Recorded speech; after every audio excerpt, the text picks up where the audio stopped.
Hi, everyone. Thank you all so much for joining us for this very special live screening of After Midnight, offered courtesy of Cranked Up Films and presented by Fangoria's Colors of the Dark podcast. Tonight's screening will be followed by a live Q&A with the co-director and star Jeremy Gardner, co-director and DP Christian Stella, producer David Lawson Jr., and star Brea Grant. And as always, the event tonight will be hosted by Dr. Rebekah McKendry and Elric, Kane, the hosts of Fangoria's Colors of the Dark podcast. I'm going to place a Fangoria subscription offer in the chat, and I'll let Becca and Elric take it away to introduce After Midnight. Woohoo! Hey, Elric, how you doing tonight? I feel like we just did this in our real lives, didn't we? It was like yesterday or Wednesday. Recorded our 80s episode is out. We just did our 80s episode where we count down our favorite non-franchise 80s films that are not John Carpenter and Stephen King. And North American. And North American. We had to put all these qualifiers in because there was such a saturation of horror that episode, that decade. So we just released it today. And it is a trip and super exciting. So definitely check it out. But yeah, this is actually our third podcast this week, if you think about it.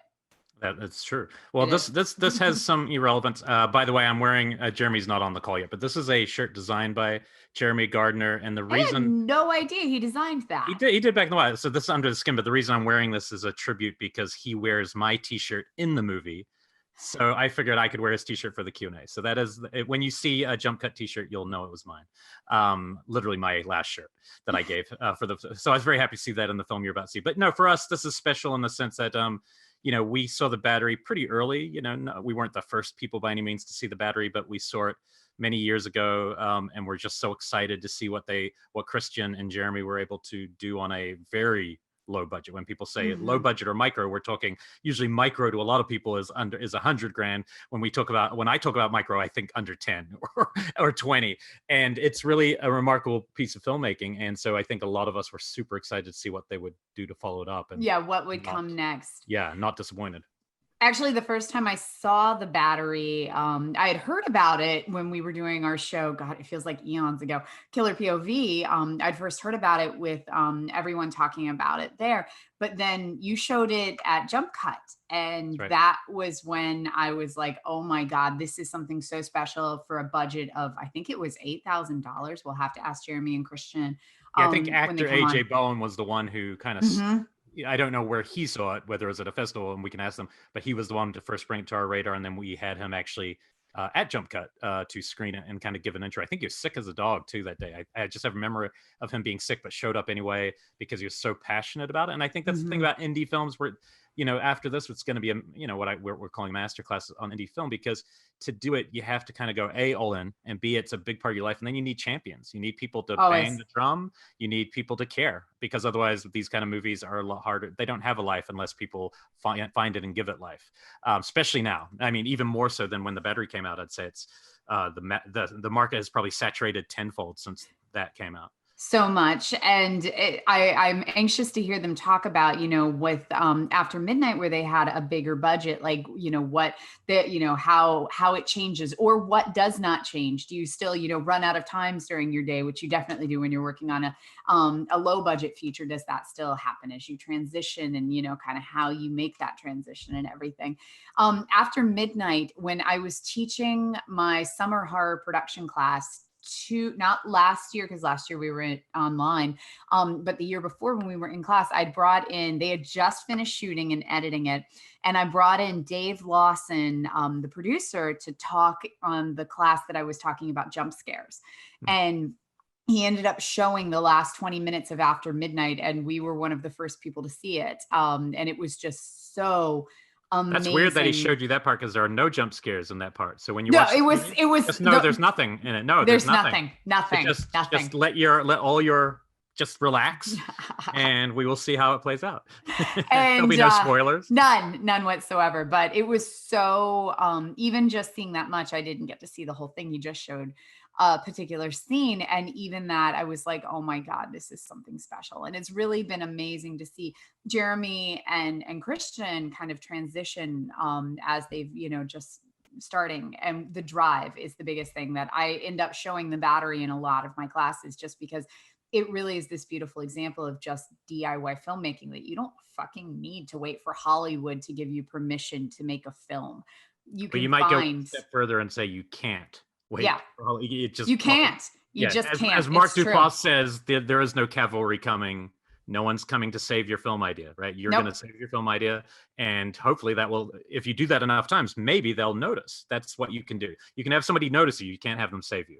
And I know, yeah, that's it exactly. Sorry. And I know for Elric and mine's, both of our features, it was never waiting for Hollywood to save you. It was just finding a way to do it ourselves and take it forward. And Jeremy and Christian are just a beautiful example of that, of you just have to do it and then let everybody discover it on their own.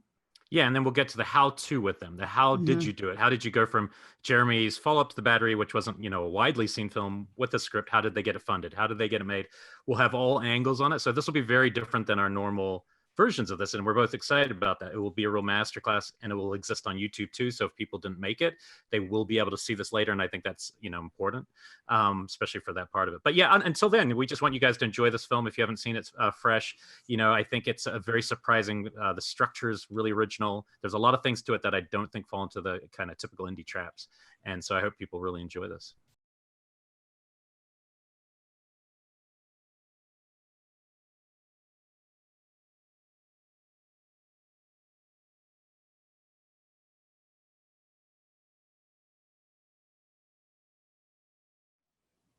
All right, welcome back, everyone. Let me just double check that we've got everyone here, and it looks like we do. Excellent. All right, I'll turn this back over to Rebekah and Elric to host the night. But thank you guys so much for joining us, and thank you so much for letting us share this film with our audience. Oh, no, thank you. Yeah, thank you, everybody. I think you're on mute, Becca. We still have like 95 people. On a purely friendship level, it is so fucking awesome to see all of you. Oh my God. Yeah, I miss you all guys. of you. So fucking weird.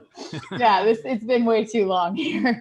So, but I also jumped a foot. I just jumped a foot, and I've seen this movie, and I still jumped. I'm sitting there waiting for it, the crafting of it. And I'm like, when does it? And then I'm still jumping back, which is just great. So Yeah. I'm wearing your shirt, Jeremy. I'm wearing your shirt. So I see that. I love that. I don't even own that shirt. That's pretty cool. Hey, I don't own a jump cut shirt. You've got my only one, so it's. I've got a Rob Schraub special here, Tentacules. Oh, nice. nice. The Yeah. Rob shirts. I have his They killer eat your balls. balls first is the tagline, it says. at the Oh, bottom I there. have some of his faked VHS tapes. I have the Killer Ballerina Overdrive one. So, anyways, thank you all so much for being here.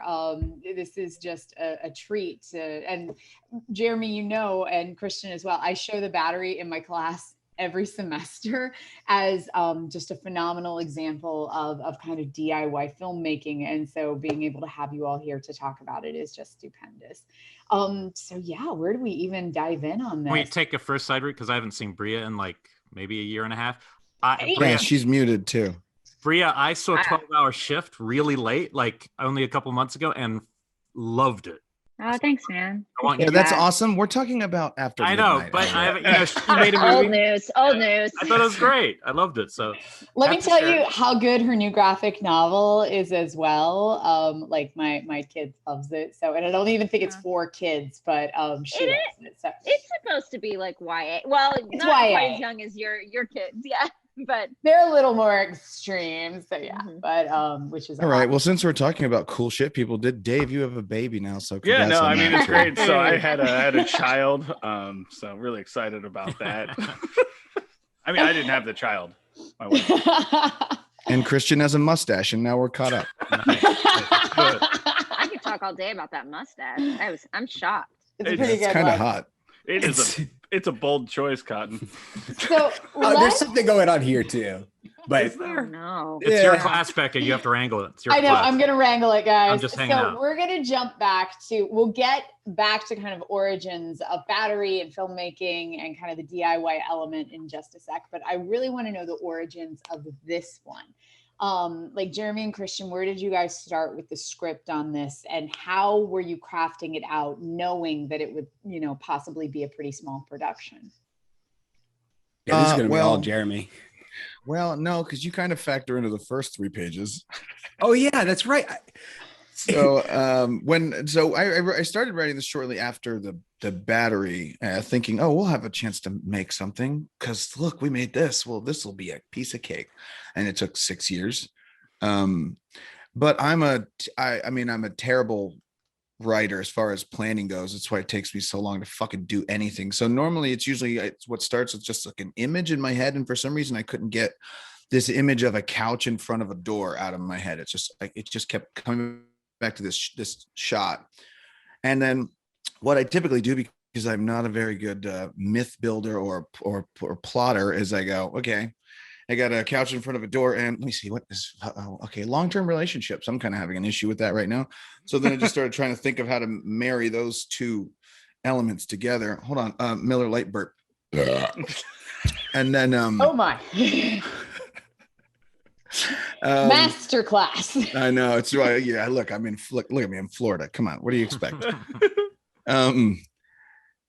So then I just started coming back to it. So then I told Christian, I'm like, look, Christian, I got this, like, what if we did this just for fun? I'll write 3 pages of a script and not tell you anything, and then I'll send it to you, then you just continue the next 3 pages.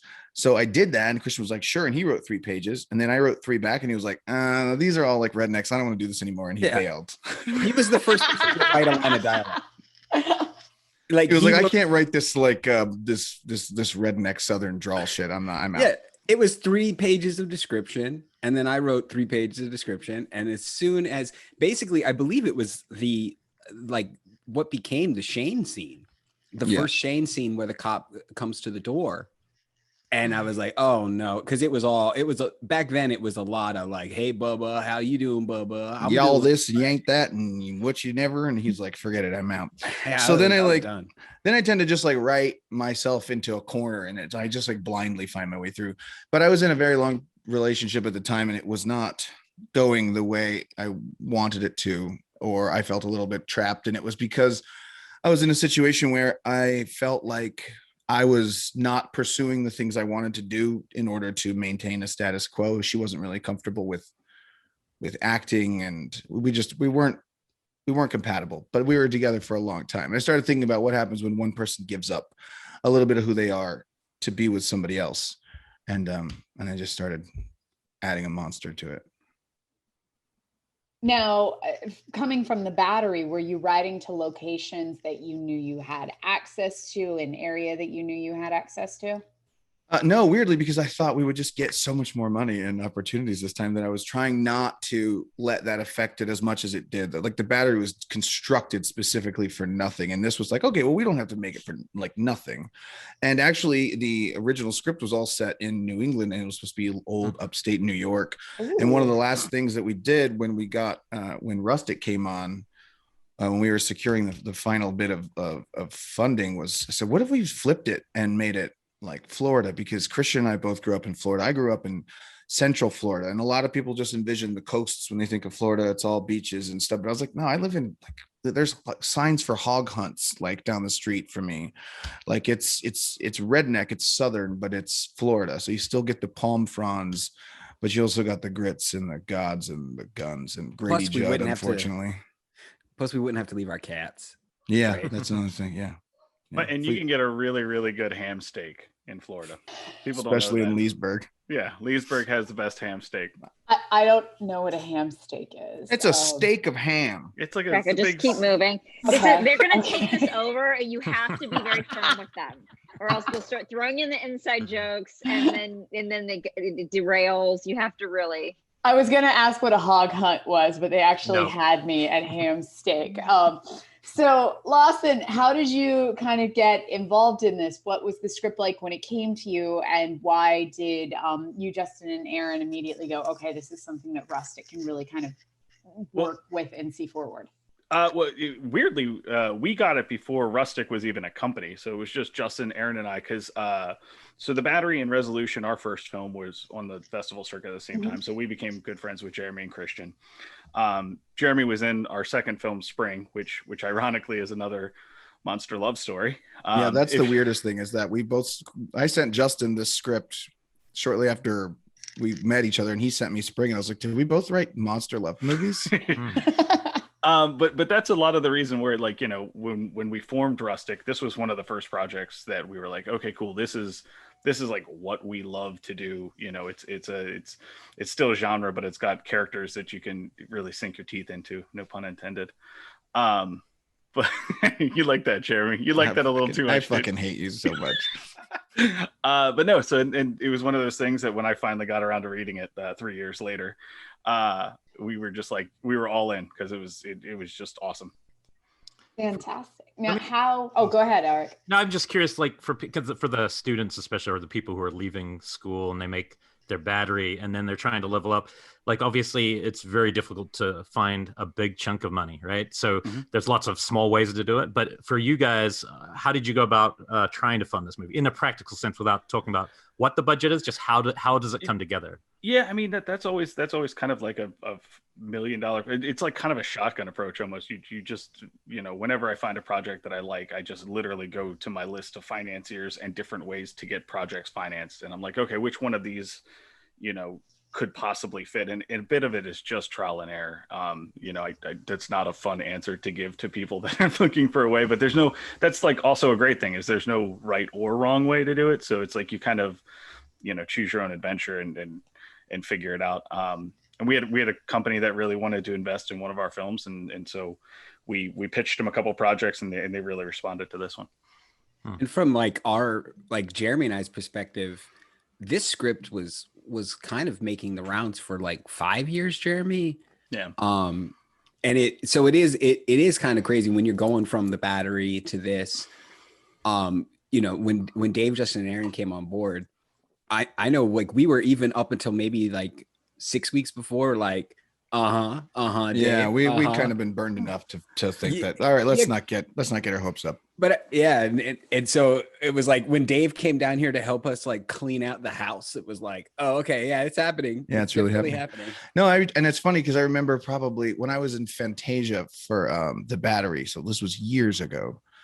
I was at this like cocktail mixer on a rooftop, and I was talking to somebody, and I was like, you know, trying to, you know, think about how to network, which has always been one of my big problems, and who do I talk to? And I was like, yeah, but what about Lawson? And they were like, he only does Benson and Moorhead stuff. And I was like, all right, never mind then. And then like 5 years later, he's like, I don't do that. It's like somebody like, I might have been able to speed this up 5 years prior if someone had just said, oh, no, he only does their stuff. Did you have if this hadn't happened, did you have like the no budget version that your guys were going to try to mount if it came to it, of the same script? I don't know. I never had I started thinking about trying to write something else that was no budget, but I didn't. No, it never. And it also got to the point where I was worried that it was taking so long that I was worried that the actual themes wouldn't resonate anymore, because I got happy and I found a more compatible partner, and things were looking up, and I was like it's interesting I started to wonder how it would be like to make something about a feeling you had a long time ago, and wonder if it was still relevant. But luckily, finally, somebody let us make the damn thing. And Brea, how did you get involved with the project? And can you talk a little bit about the actual production and shoot? Dave thinks this is very funny. Yeah, I kind of knew all of these guys a little bit just through festival world. And I got a text from someone late night one night, and they were like, can I give Dave Lawson your number? This other director, Jill, texted me, and I was like, sure. And then he calls me at like 11 p.m. which is very late for me. He was like, and I was, you were asleep for 3 hours? Yeah, I'd already been asleep for 3 hours. And he was like, I was like, this is a really weird booty call. And he was like, do you want to be in a Jeremy Gardner and Christian Stella film? And I was like, yeah, I love the battery. I'm a big fan. And then I don't think I had met Christian yet, but I met Jeremy at Fantastic Fest or something. Anyway, they sent me the script, and it was like awesome. And they were like, great, you have to audition. And I was like, I don't want to audition for your tiny movie. And then they were like, well, you won't be considered now if you won't audition. They really changed their tune. It was not a part of all of this, by the way. This was not me. I did actually audition. That's what I will say that I fought against that, but it was above me from the financier. So that they all say that, they all blame it on each other when I bring it up. I don't really know what the truth is. I'll show you emails. They were, but anyway, I ended up sending in a tape. No. She's don't sugarcoat that. Don't go over that. We asked her to send one scene. Not only did she send the one scene, but then she also sent the climax of the monologue, the 14-minute monologue in her audition off book. It was a real fuck you. It was because I was like, well, if you're gonna make me do this, I'm gonna show you what you like. And also it was like a big swing. So either like you're gonna hire me, or obviously like I'm not getting this role. Like it was like one or the other. So I just figured if I was gonna go for it, I should just go for it. I remember getting that. That audition, and I was like, I literally just texted everybody. I was like, well, we have to hire her now. She just memorized 20% of the script. That's true. I mean, I'm not in the movie that much. I sent you most of the parts. And I mean, for me, when I read the script, that it was the monologue that really did it for me. I mean, like, where I cared about Hank and I cared about the story, like I felt like I really related to Abby, and the monologue made me cry. And when I read the script the first time, and I was like, oh, I have to do this role. I related to it in so many ways. So I just figured it was the best thing to do. Put myself out there. I mean, to be fair, that auditioning process that we had actually ended up shaping the movie, because we watched your audition and we were like, oh, we definitely have to do that in one take. Like as soon as we watched your audition. Well, that was always the plan, but it was always in the back of our minds, but I didn't think they would let us do it in one take. And then of course I go to Brea, I'm like, oh no, it's going to be great. We're just going to be, act just you and me. We're going to be in the moment together for a real, 13, 14 minutes. And she's like, I was like, you never did theater? She's like, no, I never did theater. And I was like, oh, I'm a that's television scary. actress. Like I got my first acting jobs were all on television. Like they're mess up as many times as you want, take as many takes. I mean, you can't do as many takes as you want, but a lot of takes. So yeah, that shit scares the crap out of me. And I just assumed everybody had done theater. Yeah. I think you told me the night before, you're like, we're going to do it all in one take. And I was like, what? I don't even. Well, she already had it memorized, so it was fine.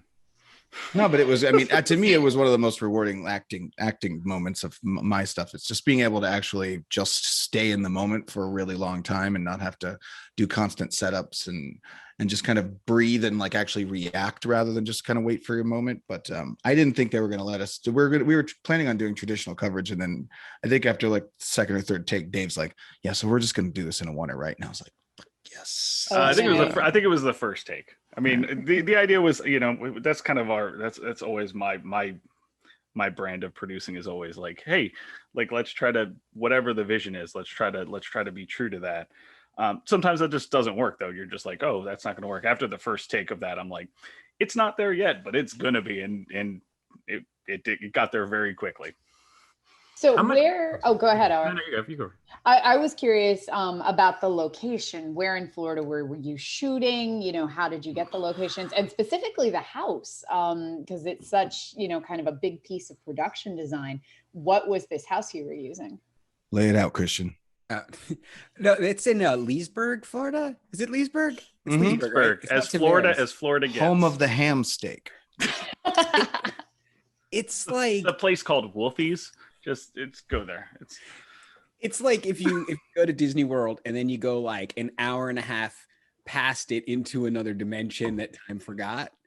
It's but that house was in the movie Away We Go. At the very end, they're looking for a perfect house the whole movie. At the end, they come to that house and it's like, this is perfect. Our friend Juan, who directed the movie Fingers, brilliantly, love it. So fun.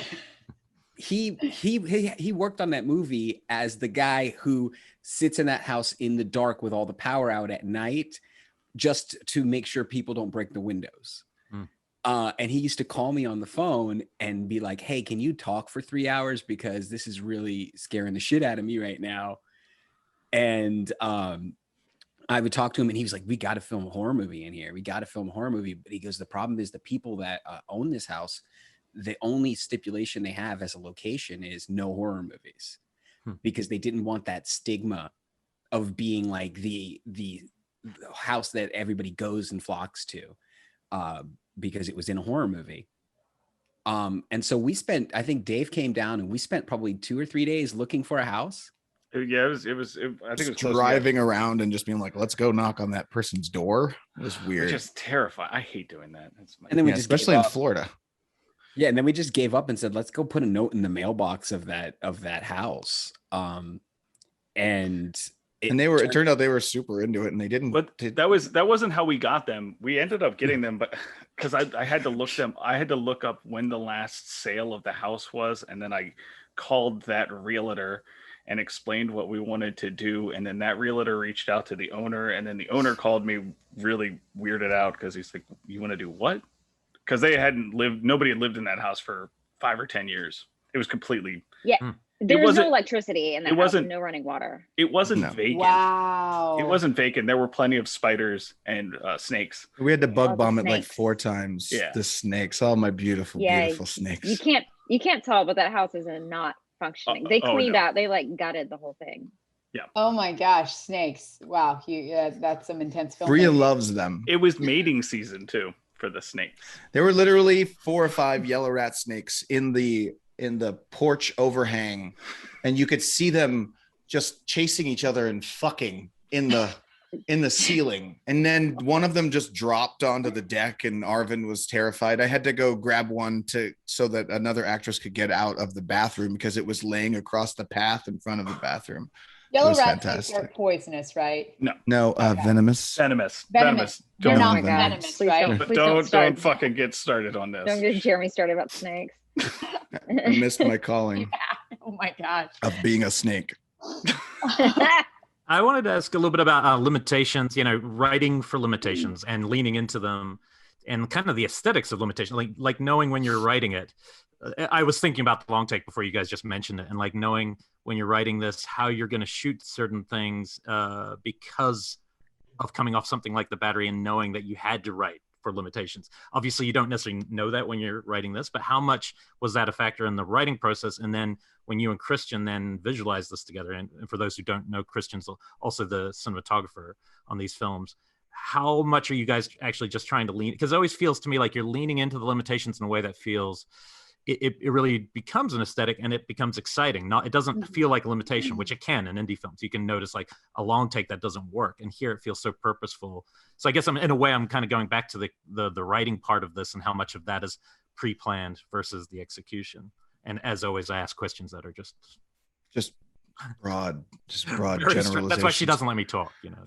No, I mean there's a lot to that. I'll let Christian speak to like how the aesthetic came about in The Battery in a minute, but it's more like I actually find that when I have a limitation writing, it actually helps me write. It helps the process because it sounds kind of silly, but anything that actually when you think, oh, I could do anything, it's kind of crippling a little bit.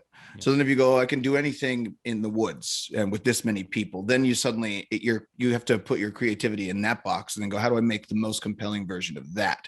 How do I make the most compelling version of this? I wrote about it.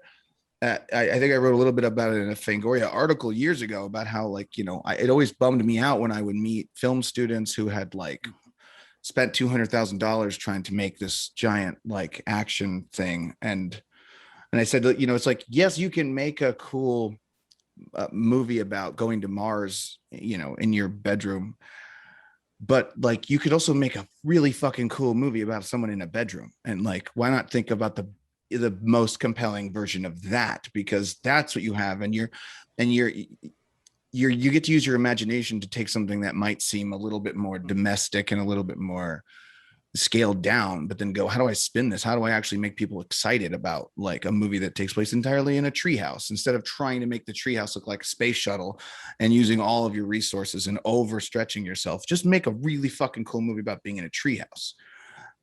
So that's always interesting to me. And then of course, I think our aesthetic was born a little bit of that, but also there was something about these wide shots in The Battery too that kind of emphasized how small and insignificant these people were. And Christian, if you want to talk about.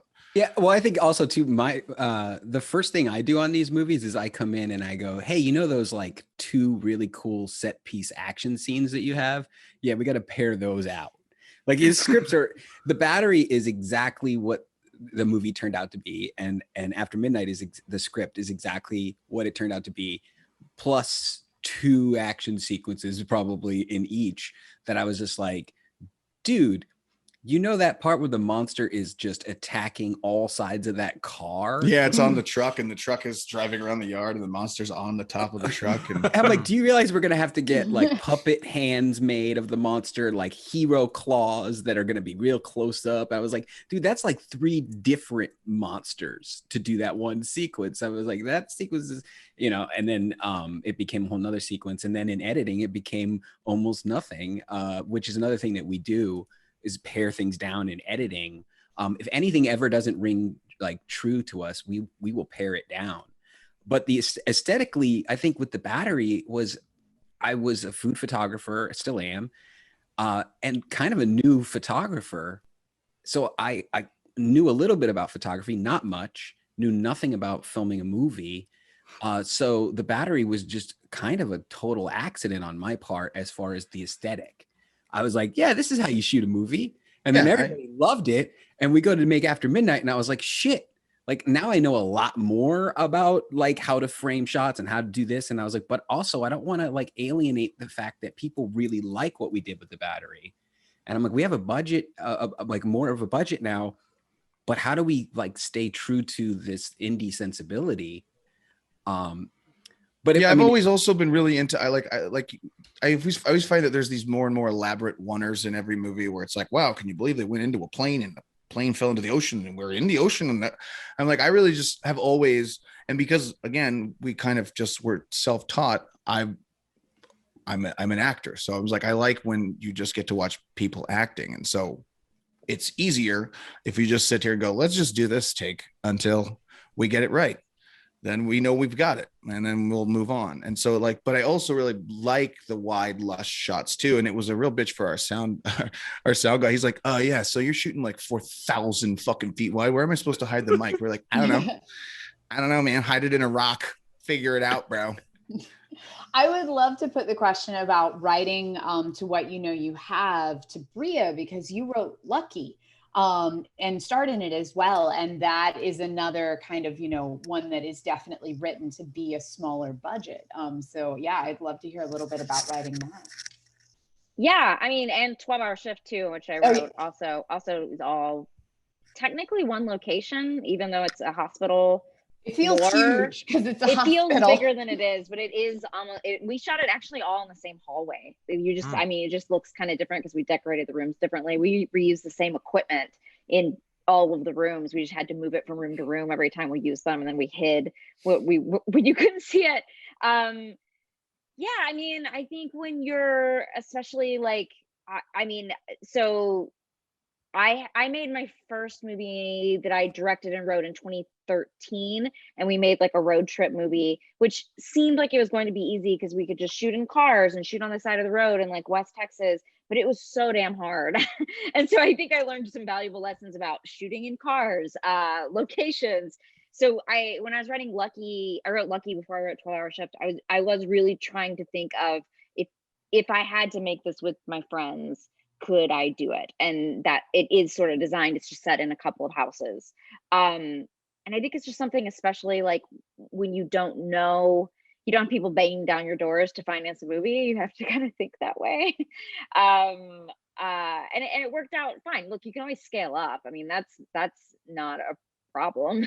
I don't think. You can always make it look bigger, and it's easier to make it look bigger when you have less to work on. So, you know, we can play with 12-Hour Shift, and we could really spend a lot of time on like a lot of the scenes and stuff, because we didn't have, you know, have to move from location to location. So it saves you a lot on time, at the very least. Yeah, you could always have 2 hallways. Next time, my next movie is 2 hallways. 2 full Is that hallways. the title? 2 hallways? 2 hallways. Ooh, good idea. I like numbers in my title. So. What about self-directing? Sorry, I just wanted to ask about self-directing, because I was just realizing that with The Endless, we have the 2 directors acting, and you acting, the producer in the film. Christian hasn't been in these, so somebody's behind the camera at least. Brea, you're in your first one, right? I was. The road trip, right? And Jeremy, you've directed the majority of the stuff you've been on screen. So I'm just curious, because that's obviously when people are students, often you're trying to tell them maybe don't do that because, get some experience just behind the camera. I don't let my students. I have during the pandemic, but usually it's a class rule. I don't let them do it. But often that's because they're filmmakers first. But then what do you do with all of the super egos? What do they do? We point them here. But I'm just curious about what that's like, even compared to directing other scenes. And if, obviously you guys are actors, that's a big part of your personality, isn't just being, it's not just being filmmakers. But just I'm curious how that process seems different, maybe also from Dave's perspective, having mostly worked on films where people aren't doing that, and then what the difference is when the director is also front and center. Well, this is there's a lot of us to answer this. I'd be curious. Well, first off, Justin and Aaron stole this from me. They never decided to be in their own movies until they met me, so that's fine. Look at Dave's face. But I know that they have a partnership, and me and Christian have a partnership, but I don't know. So for me, like when I'm acting, like a lot of the breakdown along the lines comes from Christian and I planning things first, and then on the day, me more focusing on working with the actors and Christian focusing on working with the crew. And then we'll go off and have our little brainstorming sessions in between takes and come back and kind of reassume those roles. So I know that if I'm happy with the performance during a take, and Christian says he was happy with the frame and the tech side, that we can move on. Brea, I don't know if you have that. Do you have like what is it like working with somebody when you're directing acting? Well, I don't do it. I mean, I did it for my first movie, but then not since then. In 12 Hour Shift I didn't. And then obviously Lucky I didn't direct, but I acted in. So it was tough for sure. I mean, but I think like you, I started as an actor. So like that is the most natural thing for me on a set, and it's the way I kind of see into everything else. So it felt like a natural progression, but I'm not looking to do it again anytime soon. It's too tough, I think, to do it solo. You telling me that you're not going to star in Two Hallways? I got it. It's 2 Hallways. The next Brea Grant movie. But did you also, Brea, did you also like enjoy the freedom on 12 Hour where you started to see these incredible actors that you didn't have to do both jobs? Yeah, I loved it. And I had gotten a taste of it because I directed some television. I directed a show called Eastsiders and a show for CW called Pandora. And some shorts and some things that I wasn't in. And once I got that taste of it, I was like, oh, this is great. I can show up. I don't have to put on makeup. I don't know who cares what I look like. I can like really focus and make sure that I'm doing a good job and I don't have to think about what my lines are today. And yeah, I will say like now that I've done that side of things, I'm like, oh, directing. You're saying it's lazy and easy? It's not lazy and easy, but it is easy in some way. It's there are things about it that I definitely like more, that I don't have to worry about as much. I don't know. No, obviously it's not easy. Don't be wild. I also think it's like wild. I think right, like in this day and age, like especially like now with streaming and the how small the market is getting for indie films. I do think that it's better to have so many hats, to wear so many hats, because you kind of have to at least fake an ego to get noticed. Otherwise, never had a problem with that. It's not a fake it for you. Like if you're just behind the camera or you're just a writer, it does kind of scare me. Like how do you grow a career right now when you put something out and it's like, something will come out on Netflix and it feels like no one knows it even came out on Netflix and they're the biggest service. Yeah, I think that like even though it hasn't gotten me anywhere, I'm still at a bar in Florida. I do find it really like makes me really sad. Like friends I know who are just actors and when they're just going through the grind and they're not getting anywhere. And I'm like, yeah, but at least I can sit in my room and write. I'm even when I'm here doing nothing, I am like still building this world in my head. I can see, an avenue to eventually make it or get the story out. And people who just are acting, man, I would already have quit. And I think even when I started writing when I was on a show called Heroes. I was on it for almost a year. And I just had so much downtime. That's when I started writing. The first thing I wrote was comic books, and that's when I kind of made my way into the graphic novel world. And like that, I just had so much downtime, but I was on hold. I wasn't allowed to take any other job. So it was like either that or like develop some sort of like opioid addiction or something. I don't know. Like there's like not much for me to do. Now, Dave, you made, I wanted to ask Dave, just because I remember the backstory here. You made Justin and Aaron audition when they told you that they wanted to act in the film, correct? I mean, it was, yes. Sort of.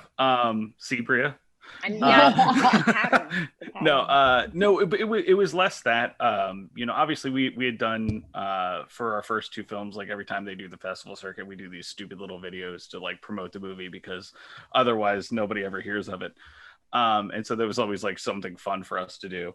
So I knew they could act, and they both have training in acting and want to do it in general. But it was more that like, if I was going to go and tell people, hey, your investment's safe. Like, we're going to make a good movie. It's not going to suck. I wanted to just see it for myself. So I went over there during one of the rehearsals and watched a couple scenes, but it wasn't like a formal audition. Oh, damn. I was hoping that you made, like, you had somebody outside, you made them in the green room. Yeah, just make them sign in on a clipboard. You brought in, like, big actors just to, like, spook them. Yeah. Like, make them all wait in the same room. As soon as Justin leaves, you're like, send in Pitt next. So. Yeah. Did it slow down the production, Dave? Like them being in the center and you also at times being in the film? There was one time, I mean, it's weird because like, I think it goes back to what Christian and Jeremy were saying, like, they're very rarely in the same shot. So there's always at least one of them that was able to like jump behind the camera and like see what the frame looked like and watch monitor. And when they're both on camera, usually I'm just kind of their second set of eyes or third set of eyes, I guess. There was one shot where all three of us were in front of camera, and I was also the first AD on the movie. And we just realized that nobody had called like action, and that we were just sitting there all just waiting for someone to call it, but we were all currently sitting in our roles. So there's a really funny outtake of me in my character as a mute saying action. But I don't think it slows it down. But what it does do is you have to have insane preparation beforehand. You have to know that frontwards and backwards. And honestly, you should anyway. But like even more so when you get into a situation where you're going to have to wear so many different hats. I would love to hear from all of you. And I know Dave comes and talks to my class occasionally, so I've heard him give some really good answers for this. But I'd love to hear from everybody. If you are approaching a script, somebody says, I have $50,000 I will give you right now for a film if you can write a $50,000 film.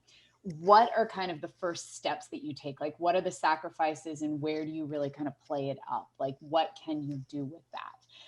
I know that this is always with a lot of my students, the idea that they are emerging from school, not being handed $10 million by Hollywood, but they can scrape together a couple of thousand to make something. So like, how do you start crafting it out at that budget? The easiest thing to do is write for what you have access to, Elric. I think you mentioned this earlier. It's hey, do you have a uncle's cabin or any of your friends' actors? And then you start putting it together and it's like, okay, what do you have? And then like Jeremy had said, like, then you'd be like, okay, cool. Well, here's what I have access to for free. What, now you can start spending money on the things that make it an actual movie.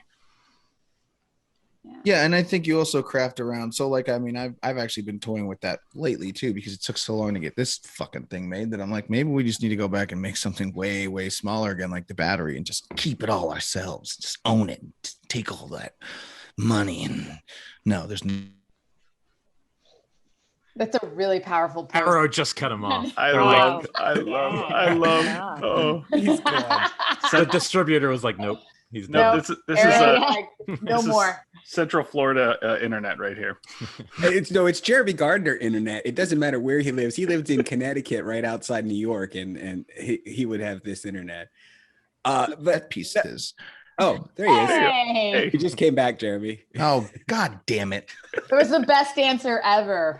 What did you hear? Did you hear when I started screaming like a bunch of racist stuff? No. Oh, good. Oh, good. Thank God.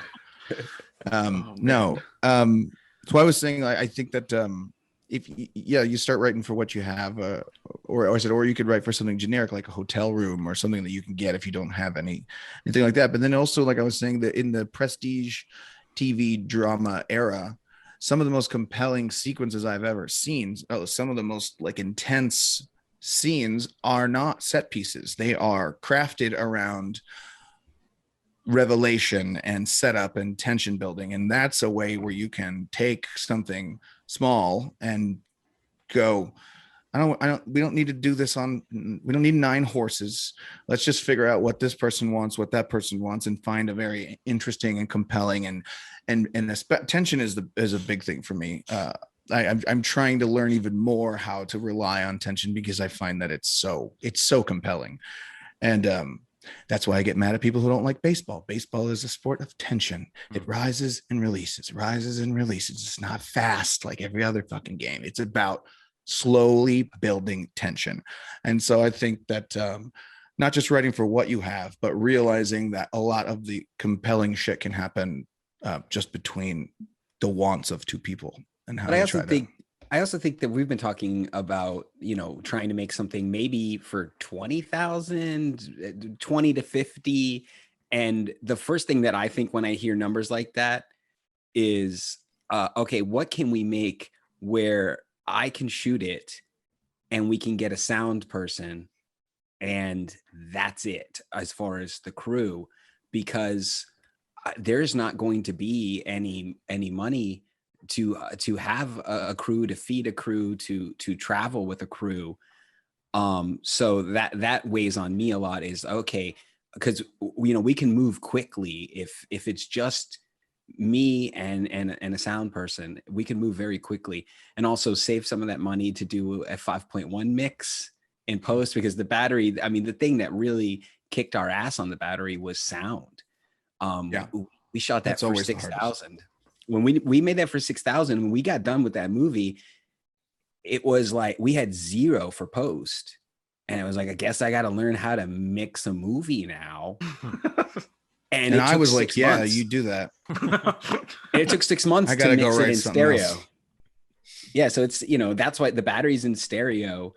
Although when Scream Factory put out the Blu-ray, they did some kind of magical up conversion to make it 5.1. Yeah, you just hit the 5.1 button. It's boop. Just skip the render. I do have that button on my surround sound system, and it sounds great half the time. But I will say the Scream Factory version sounds a little better than the button on my thing. But I'm like, it sounds great. I'm like, so that's another thing. If you only have so much money, like you're gonna have to make a sacrifice like that. Even you're gonna have to say, yeah, it's not gonna be in 4K. It's not gonna be in 5.1, maybe even, which is crazy nowadays. I think that brings up a really solid point. I think people underestimate the cost of post and delivery on a film. It's definitely something that has bit me in the ass more than once, and it's one of those things where you're just like, fuck, I totally forgot how much it costs to make a DCP. And it's just like little things like that. And you're just like, all of a sudden you're like, well, now I owe another $15,000. I better figure out where that's going to come from. Of course, yes. But here's where I play devil's advocate there, is that if we knew how much it was going to cost to deliver the battery, we probably wouldn't have fucking made it. No, so at some point you just got to go, we'll figure it out. We'll burn that bridge when we get there. Our $6,000 figure for the battery is what got us to our it was what got us to our Telluride Horror premiere. Like, that's what was on the screen at Telluride Horror. It's still what's on the screen now, but after the premiere, after the film festivals, there was probably another $8,000, $10,000 in just crap. Yep. Just all the E&O insurance and all this other crap that you need. Yep, you should budget at least $10,000 for even the smallest film. Just don't tell people that, Dave. No, just let them learn the hard way. No, because it's always, you just want to get it in the can. Once the film is shot, then you can worry about the CSSL file and the E&O insurance and all the really boring stuff that you have to do later in delivering. All the boring stuff that Dave has to do by hand because we didn't. All the boring stuff that Christian has to learn how to do by hand. Get yourself a Dave and a Christian, and just keep writing. For you to talk about that, Dave, because even like you produced my last short, and then it came when we were doing our deliverables, and when they were like, "We need a CSL file," I was like, "I don't know what the fuck that is," and you were like, "Oh, I just did that on She Dies Tomorrow." Yeah. So it's the idea of learning to do new tasks. You were learning editing, like. I mean, well, it goes back to what Jeremy was saying. Like, the more, here's what nobody will tell you: the more things that you can do yourself, the less you have to pay other people to do it. Especially if you don't mind abusing yourself endlessly. And so that's kind of been Rustic Films' ethos from day one. Is like, well, the three of us, there's as many tasks as we can do, we will just do that way. That's one less line item in the budget. So there's a whole lot of delivery that I can do by hand now, which is just not fun at all. But if it's me sitting in my office for 3 days, listening to every 10 seconds of a movie and writing down who said what dialogue and what the time code was, then it saved us $2,500. Let me ask you something that no one seems to talk about, but I think it connects to this part, which is the part where, like, what is a smart budget for people making a low budget film to be able to recoup the budget? Like, because now when you made The Battery, Shudder didn't exist, Arrow streaming didn't exist. And now we're and IFC Midnight, I guess, was one of the kind of main ones back then. But I've often heard numbers like, oh, you make it for 150 and you sell it for 120, and then the person takes the marketing cost and then you owe them 30, and suddenly you're down. I've tried to talk to as many people about that, but I think for people writing stuff, it could really help them to know, like, oh, actually, if I write for 60,000, maybe I can actually pay back these people. If you're under $100,000 nowadays, you're probably going to make your money back. Almost guaranteed across the board. And then look how far we've fallen. I know, but then above that, it just depends on the movie. I mean, that's literally just like any movie. You know what I mean? You'll probably make your money back. Above that, it's like, what is the concept? Who's starring in the movie? Who's your director? All of that other stuff. How good is the movie? So I feel like you got it. What's the real question is, what's the budget you can make a movie for where you can actually make a living? That I still does not. I think $500 if you can make a movie for $500. Does that exist? I mean, does that exist? Because it does seem. I remember from Ty West example that for a long time he was still working, and then I remember it wasn't until he started directing TV that he was probably making any kind of a living. Same with Mike Flanagan. He was still editing on films that no one knows he edited until he was directing television. Honestly, almost every single indie director and producer that has a side hustle. Mine is I do script breakdowns and budgets for people, or I help them on their production. I call it ghost producing, where I'll just somebody will tell me what they have and I just start helping them put together the project for a small fee. But like almost everybody in this business, no one, hardly anyone in this business is making money making movies. I was supposed to be doing like cocaine in my Benz by now, so yeah. And she has to do it in her SUV, and so it's like, and it's 15 years old. Well, also connected to that, and this I think maybe affects Christian and Jeremy a little bit, is the idea, like this pandemic, the idea that like had you guys, let's say after the Battery or after Midnight, you moved to LA, right? Maybe that helps a little bit. I don't know, moving the needle. But now where we are, and maybe this is directed at Dave first, but just as a producer in LA, do you think this is going to matter?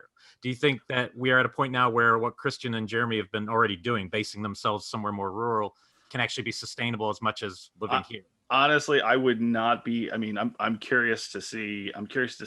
When the pandemic, when everybody's vaccinated and we start getting back to some semblance of normal. I'm curious to see how much a lot of what we've now come to be the new normal, like Zooms and video conferencing, stays. Because honestly, I'm fucking over 2-hour drives across town for a general meeting that I don't really want to go to.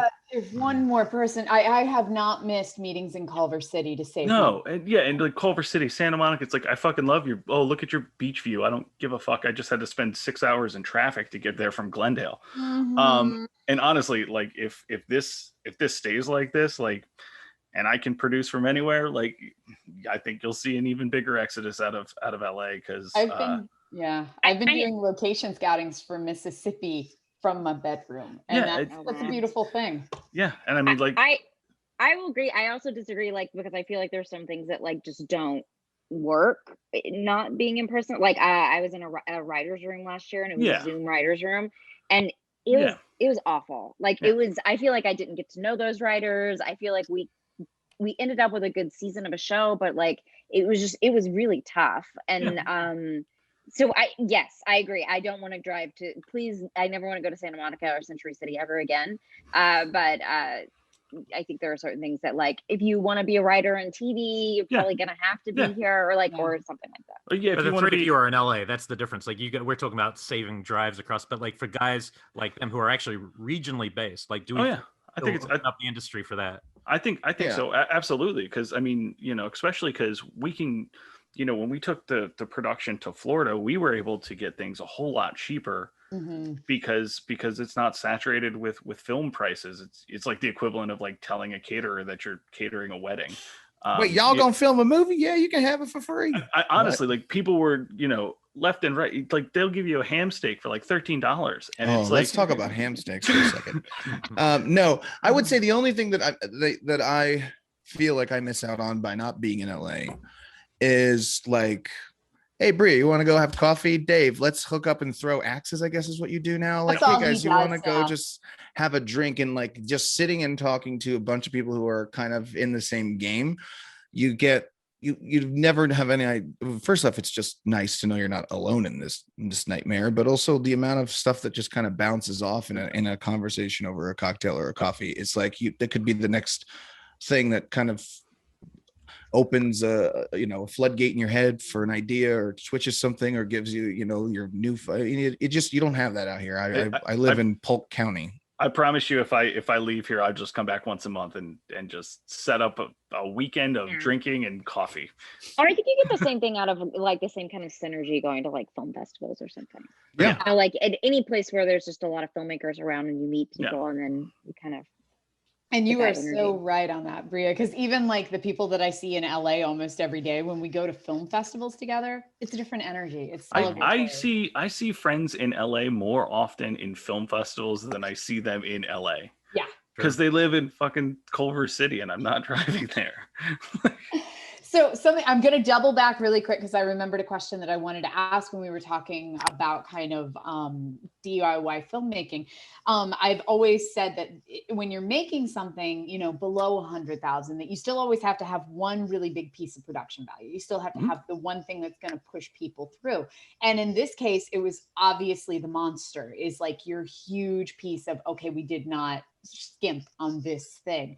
Not that the rest of the movie feels skimpy or anything, but that monster feels massive. Could you talk a little bit about, one, how you created the actual monster design, because it's unlike anything I've seen before, borderline aquatic, which I really dig, and then two, how you actually crafted out on screen, because that was actually like a build suit, correct? Yeah, it was. Let's see. As you can see, my Demon Knight poster in the back here. It's one of my favorite movies of all time.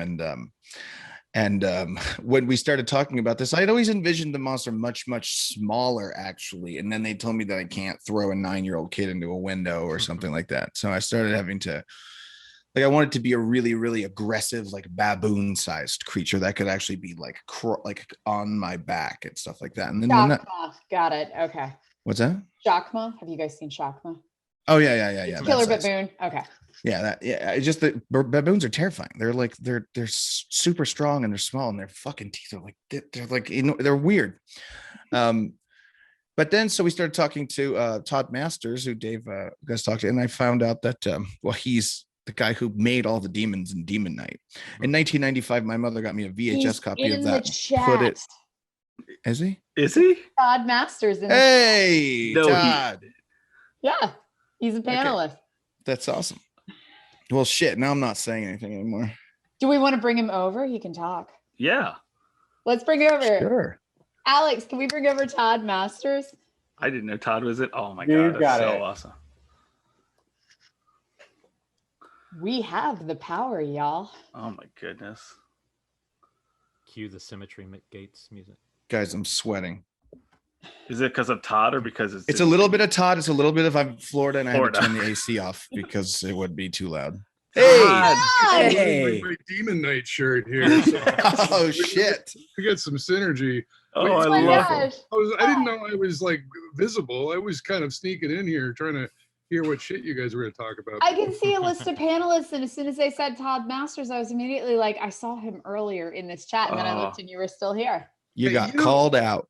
I have not seen this movie until tonight, and so when I saw that it was free, I'm like, oh, I got to watch this. And I Todd, you got- could have literally just asked for a link. Like I have links. You think he remembers doing it?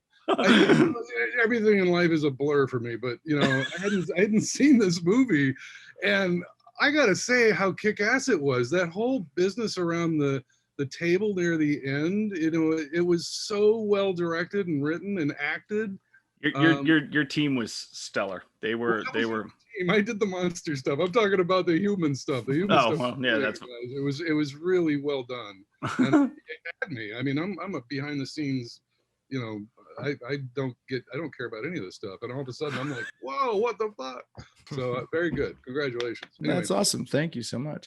Well, shit, I'll just finish my story then. So in 95, my mother, she gives me this, you know, she's a God-fearing woman. She doesn't know why I like all this sacrilegious shit, but she knew I was talking about this movie Demon Knight all year long. And it turns out this was back when you couldn't just buy any movie from Walmart. There's the rental window.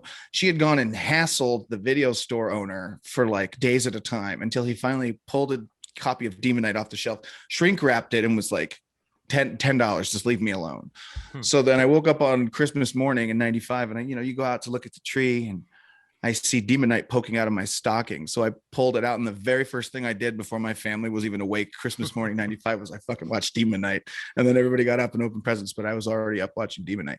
So then when this opportunity comes along, I was like, he's sitting there talking to me on the phone about, you know, these ideas he has and about really kind of bringing in elements of the Florida, the environment into it. I'm like, you know what? You made the demons in Demon Knight. You don't have to convince me of anything. I can't believe you're even talking to me here. So it was a real kind of a dream come true.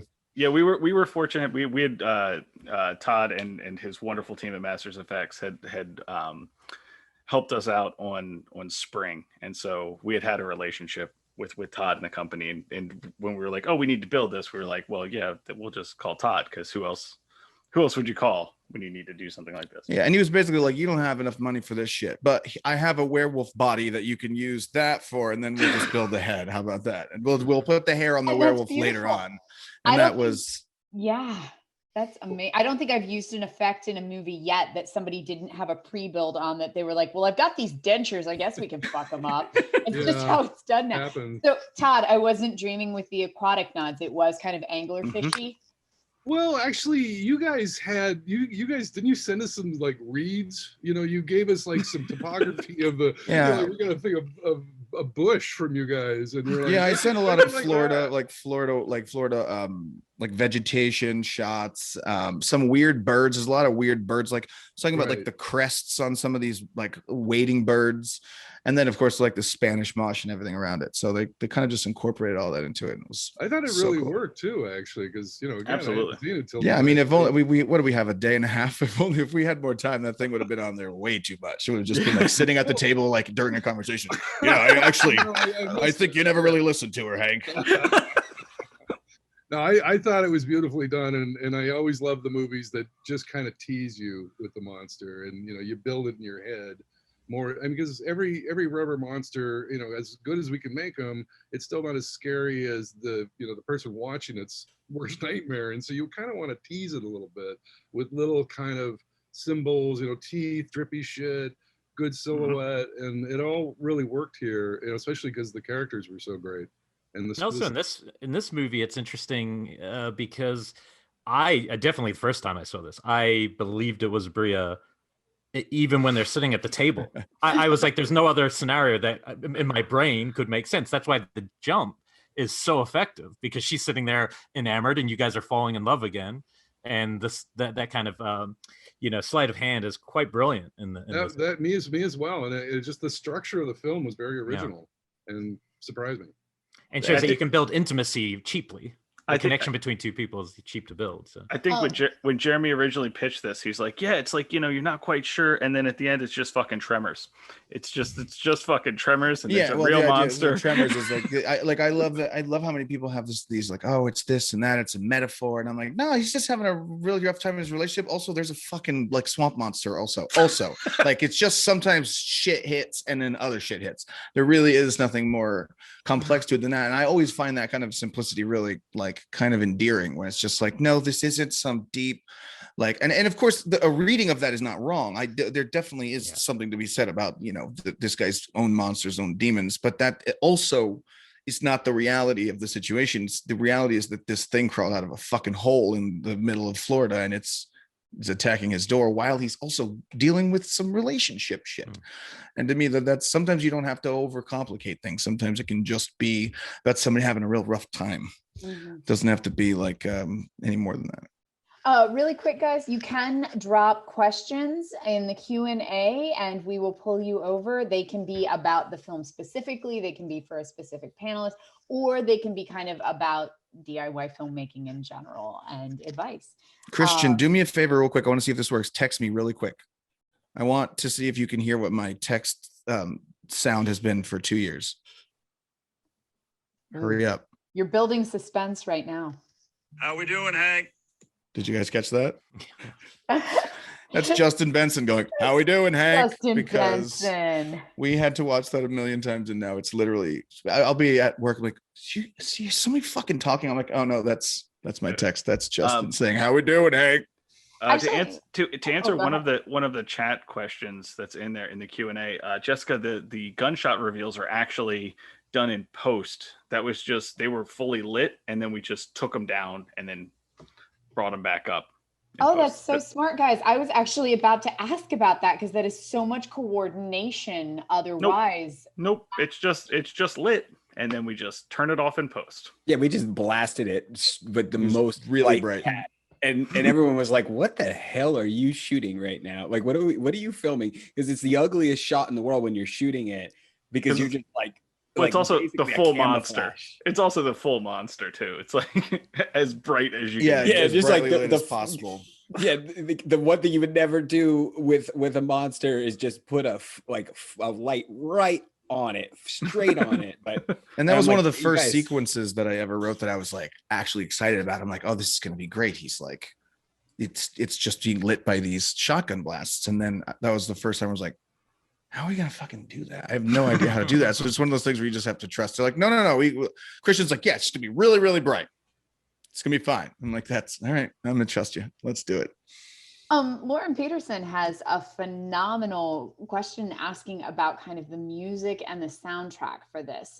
Just like you did with The Battery, you used a lot of local bands for this, right? We used some local bands. So the Hummingbirds, the band that's in the movie, they're from Central Florida.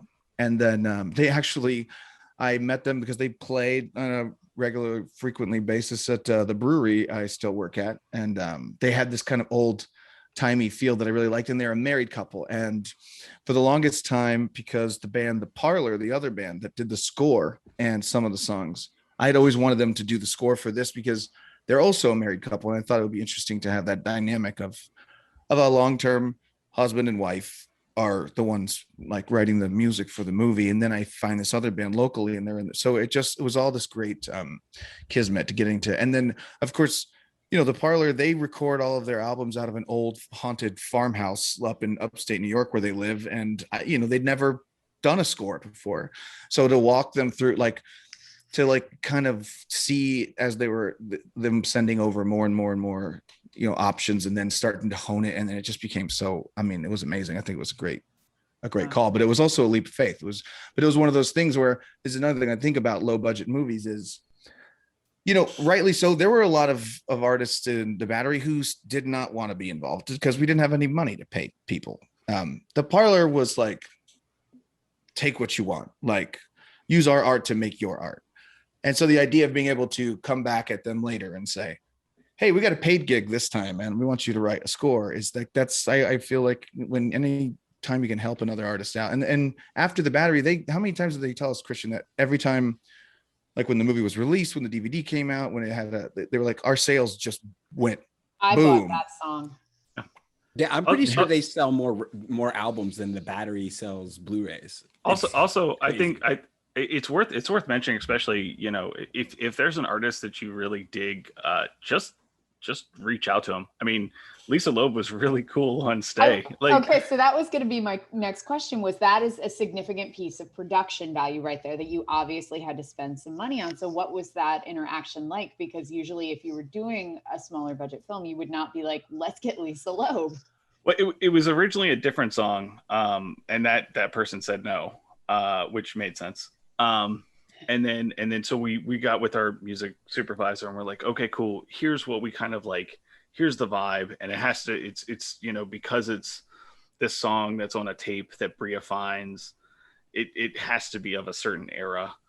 And so we're like, let's try to figure out a song. And then as we were going through, Stay was, I think, the second song that we even approached. And obviously, you know, Lisa has roots in indie cinema as well. And so I think we sent her video of me drunkenly singing it to prove I could. we wanted to prove that we weren't like gonna do it taking poorly. Shots at it or anything. Yeah, that we were gonna like do it earnestly, and that there's gonna be this like actual heartfelt performance. And I still actually have this video. I can't wait for that shit to surface. Of it was 2:30 in the morning in Christian's living room of Jeremy after the bar. I think I had whiskey in my hand. You did have whiskey in your hand. But another thing about it is so the original in the script, in that sequence, I wanted to make sure it was a song that like everybody knew. Everybody was, and I wanted to make sure that it was like some kind of like very like earnest love song. So in the original script, actually, it's each time there's a monster attack, it's like the monster jumps through the air and it's look into my eyes, and it was and then you will see. So he was singing Bryan Adams' Everything I Do from Robin Hood, Prince of Thieves during this whole monster fight. And then I think that would have been like literally more than the entire movie costs to use that song. So then we started getting a list of it, and I really want to say, like, how can we afford a song that at least a good amount of the people watching the movie will know when they hear it.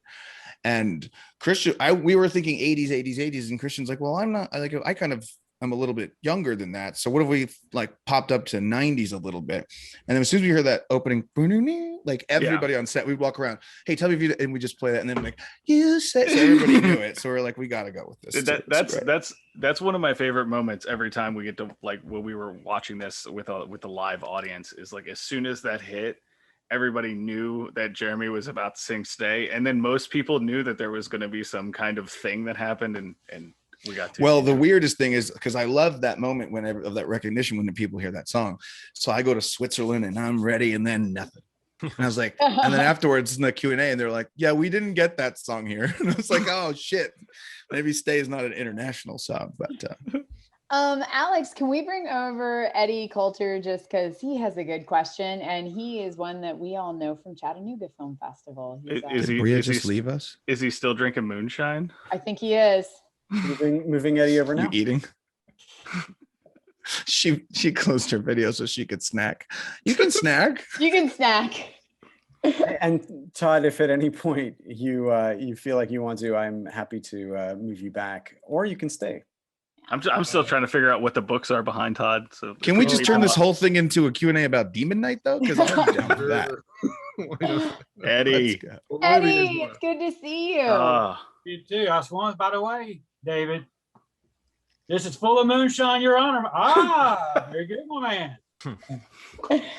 Eddie, it is good to see you. You are somebody that we know from film festivals, and when I think about, the celebration of film festivals and all the amazing friends that we make there, so hoping to see you at Chattanooga next year. But you had a great question too, and plus I just wanted to see you and say hi. Yeah, I was. I know that Christian and Jeremy, y'all mentioned earlier about doing a low budget film just to do one, and And this is not a joke. This is all serious. Does this mean we could get a Tex Montana Still Survives? Because I truly adore that film. It's so good. I'm so glad. Fun. It's so good. It's such a good movie. If anybody wants to watch Jeremy just by himself like an idiot for an hour and a half, it is fucking bonkers awesome. Completely improvised, every single word. The only script we had was he gets lost, he goes insane. That was the whole. That was the whole. It was like, oh, he's confident, then he's lost, then he's insane. That was it. And we just kind of. Which one of you wrote those 3 pages? I think Christian. Christian, you get writing credit on that. I don't know. That text is over here in the corner, by the way. No, it's funny. It's what's funny is anyway. that movie never really had as interesting a life as I thought it could. But now it's the amount of people who reach out to me. Somebody wanted me to. I wasn't able to, but somebody wanted me to officiate a lesbian wedding in Oregon as Tex Montana. They were going to fly me to Oregon. I had a guy literally. So that's an interesting story because we made that movie because we were frustrated we couldn't get this movie made, and we was $1,500. It was 5 days. It was no script. We just we want to go make something again. And then all our ties were to the horror world, so there's no. There was nothing anybody could do. Like, cool guys, you made a new movie, but we're a horror website, we're a horror festival. What are we going to do with this? And then you kind of go, well, that was a bust. And then I get the amount of shit I get about people saying it got them through stuff. This guy sent me an email, and he said that his daughter has severe disabilities, and she never sits still. And she was 4 or 5 years old, and it was and he said one day he put on Tex Montana. And something about my voice, she stopped moving, stared at the screen, and then he picked her up and put her on his lap, and he said, this is the first time I have ever spent more than 20 minutes with my daughter. She sat there and watched the whole movie with me. So I will put that on now, and I get time with my daughter still and just one-on-one. And I was like, the fucking suck my asshole movie? Like, really? Like that? I was gonna say that's the sweetest and most horrifying thing I've ever heard. But so that's what I mean is Vulgar it's movie one of ever. those things where you never know what you do is going to affect somebody else. So that's always rewarding. I can understand that because it is one of my go-to comfort films I'll put on when it's up there with Big Trouble in Little China and Tron. One of my movies I'll put on when I just want to take it. That's awesome. Wow. That's solid. So company. we talked about a couple of things about. We talked about briefly. I said we should do a Tex Montana is a ghost hunter, like Ghost Adventures, like in a house. Tex Montana, like fucking Zach Bagans and all those guys. And we also talked about Tex Montana Will Survive, where he's got a sombrero on, and you find out that he killed a hiker, put his bones in his clothes, faked his death, went to Mexico, and now he's surviving in Mexico. Tex Montana Will Survive, but I don't know if we can get away with that. Also, I don't think many people are clamoring for a sequel right now, except for you, Eddie, which I appreciate. Oh. Eddie, thank you so much for the question, and I hope to see you super soon at some fantastic film festival. Same here. I'm missing not being at film festivals or conventions right now. It's driving me nuts. Oh my gosh. I haven't been this stuck in Chattanooga for this long in over 20 years. Yeah, but you could go to Chattanooga. You can go to Chattanooga whiskey whenever you want. So I don't feel that bad. I get delivered through DoorDash. I'm so jealous. Wow, you have a Maple Street biscuit company. I'm super jealous. Yep, I had it delivered for breakfast this morning. Oh shit! No, oh gosh, I have a call. Alex, can we get Eddie out of here before I get mad at him? So I got my Chattanooga bottle here, and guess what it's stuffed with? A bunch of the things from the monsters back. Oh, nice. That's beautiful. Oh my gosh. That is amazing. For any of you all who are over in kind of the southern area, I will say Chattanooga Film Festival is always a fantastic festival. Great one to start with. And I think Lawson's on the board now, right? Somehow. He's in a wagon drinking whiskey the whole time. Oh, and I have to mention, speaking of Chattanooga Film Festival, I have to say one of my favorite things was when Chris got back after working one after midnight with you guys. He was trolling me with all the fun stuff he was doing. Because you're gonna like the monster, but I ain't gonna tell you what it's like. And I'm like, yeah, the director of Chattanooga Film Festival was our PA for the movie. He drove down to Florida and helped us out. Aw, Chris. He stole the tire that Brea swung in. We were like, we need a tire for this tire swing, and he came back and he's like, the tire place was closed. I took it. It was like one of those tires on the side of the building that's like clearly been discarded, but he's like, I didn't know if I was allowed. I just took it. Wow. I think we returned that tire, or we threw it away. We definitely did not return that tire, Dave. Come on. I specifically remember us having to take it down to put it into the dumpster. So I think we returned the tire. Oh well, Oh no, my we God. did. We did. You know what? Now that Dave says it, we threw it away. I mean, we returned it. So you know what? Eddie, thank you so much for problem. joining us. Let's bring over Jessica Evans because I'm definitely into her question. Hey, what you snacking on, girl? Yeah, that's what the real people want to know. Just like I just realized I didn't have dinner, and then I was sitting here. I was feeling like What were weird, you drinking, Brea? Hey, Jessica. Hi, Jessica. Sparkling water. Hey, how are you? Boring. She's got the spin drifts. Mhm. So yeah, Jessica, great question. I would love to have you ask it. So my question is, first of all, fucking loved After Midnight, fucking loved Battery, big fan, but also Thank you. super into 12-Hour Shift. I thought that was such a fucking fun movie. Now you got caught eating. Pardon? Now you caught Brea. Sorry, Brea eating. wasn't expecting to get called out, and she's got her mouth full of something in Spindrift. So now this is great. Get her.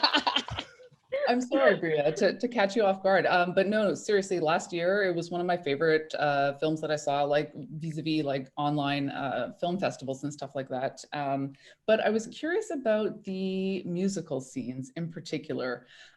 They were so fucking bonkers. Apologies, it's like 1:30 here and I'm like in swear mode, but yeah, no, they were wonderful, but I was just curious about the decisions there. And yeah, I don't know if you can speak to those a little bit.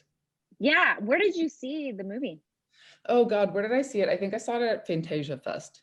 Probably. Yeah. It was such a bummer because we were supposed to be at Tribeca the year after, like last year, the year after After Midnight, which was called something else when it was at Tribeca, right? Wasn't it still called something else? Mhm. Yeah, the musical sequences, those weren't in the script, but we shot that movie in Arkansas. And I just didn't really have anybody telling me no.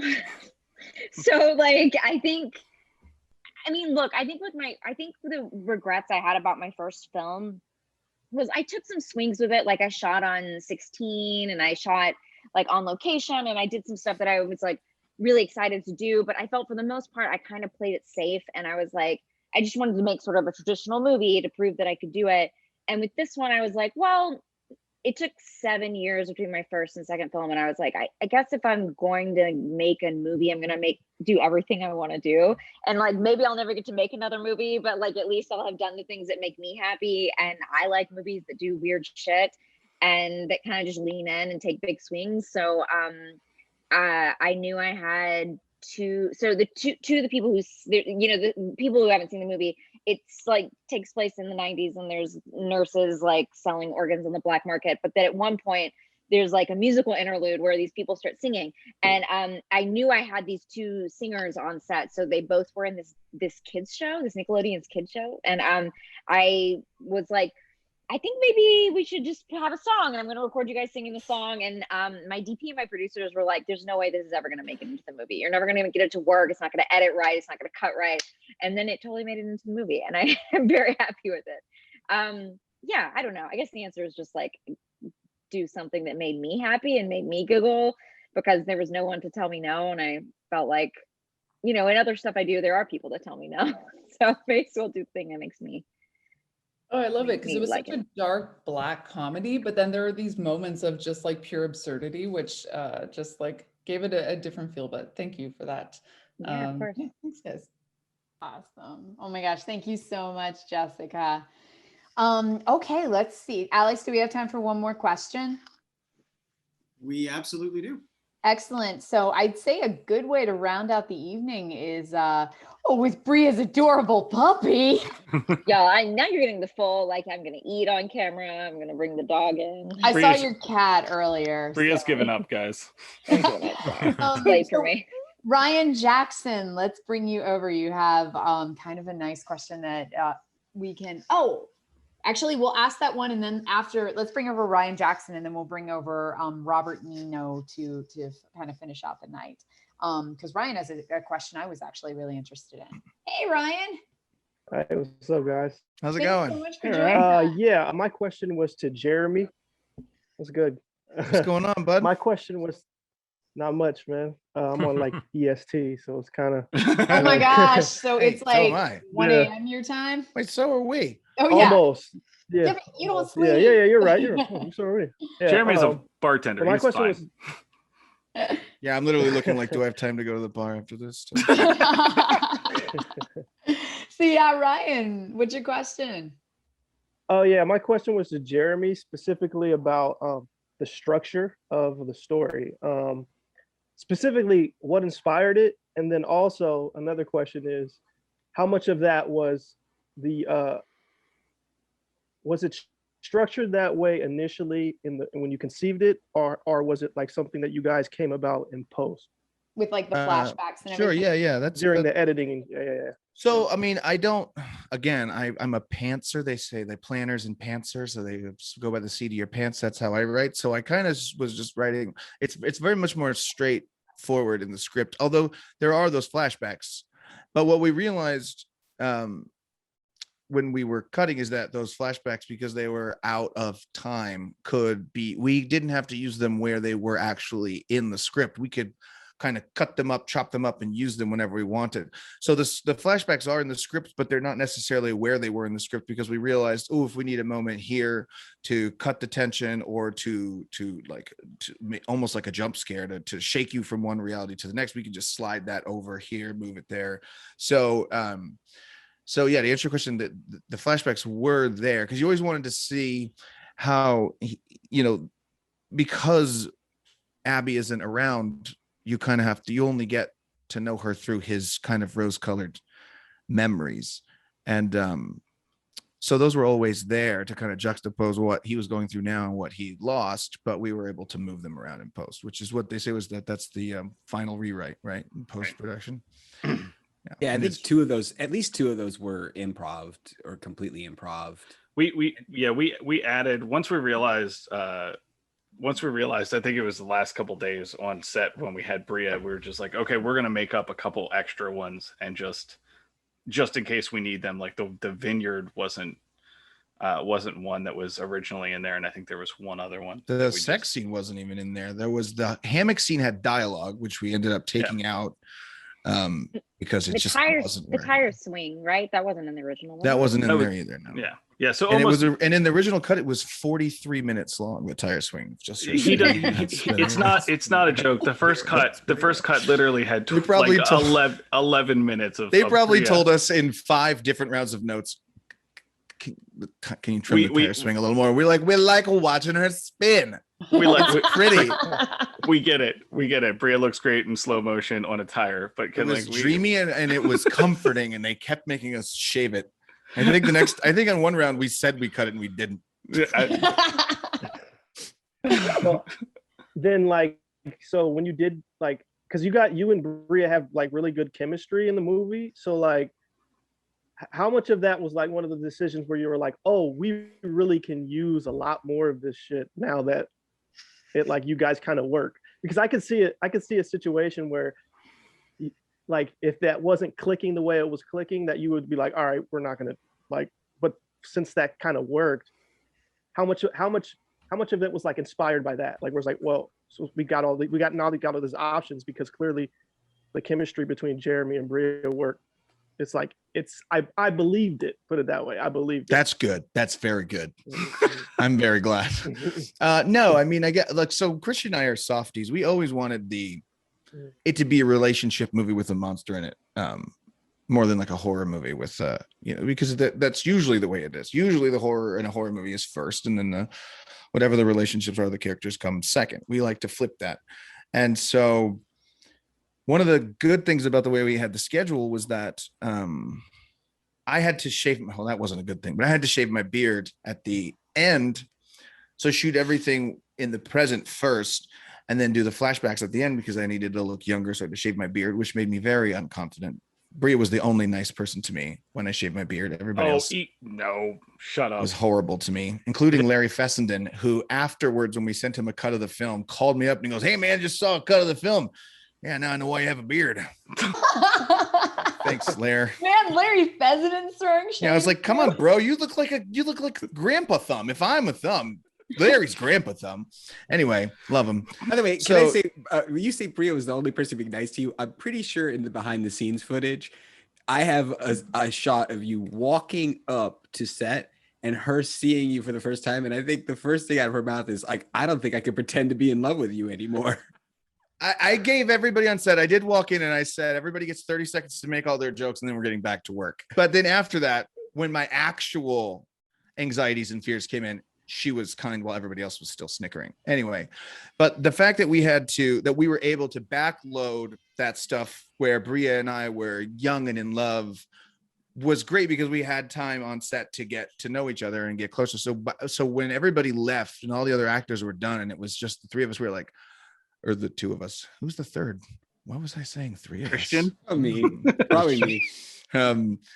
Yeah, it was like, oh, let's do this. Let's run over here. Let's shoot that. Let's shoot that. Because we were like, this will be great. Because we wanted to be, a love story first. And we didn't have enough shit in there that was lovey-dovey. So we kind of were able to take that one day and just go around and walk around eating really raw, really, really, really unripe grapes at a vineyard. I mean, they were like, you could crunch those motherfuckers. Honestly, even if they were ripe, they're from Florida.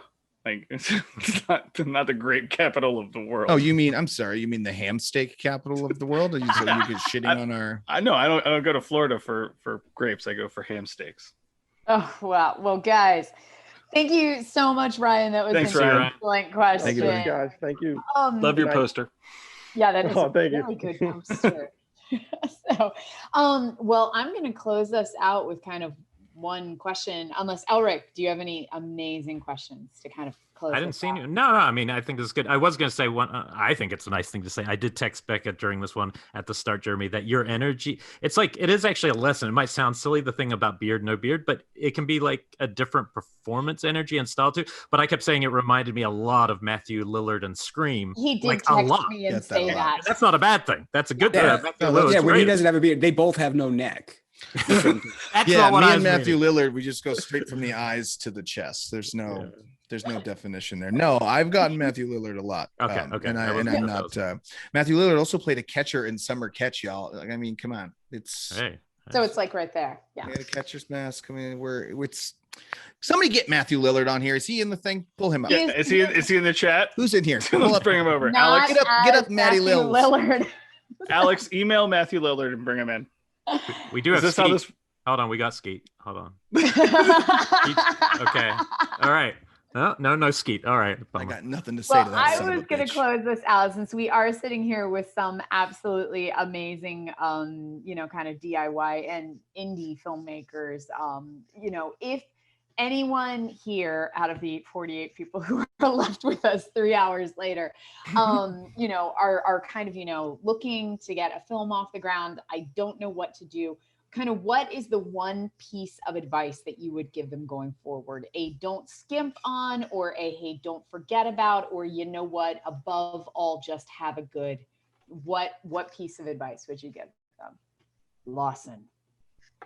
No one's gonna care more about your film than you. Just remember that when you're crewing up, when you're casting up, when you're doing all of it, no one's gonna care more about it than you. And everybody will take their cue from you on how much they should care about the project. And if you're not full throat, all in, just like, let's make this movie, you're going to get people that are going to care even less. And you're going to end up with a product that nobody's happy with and everybody's just wasted their time.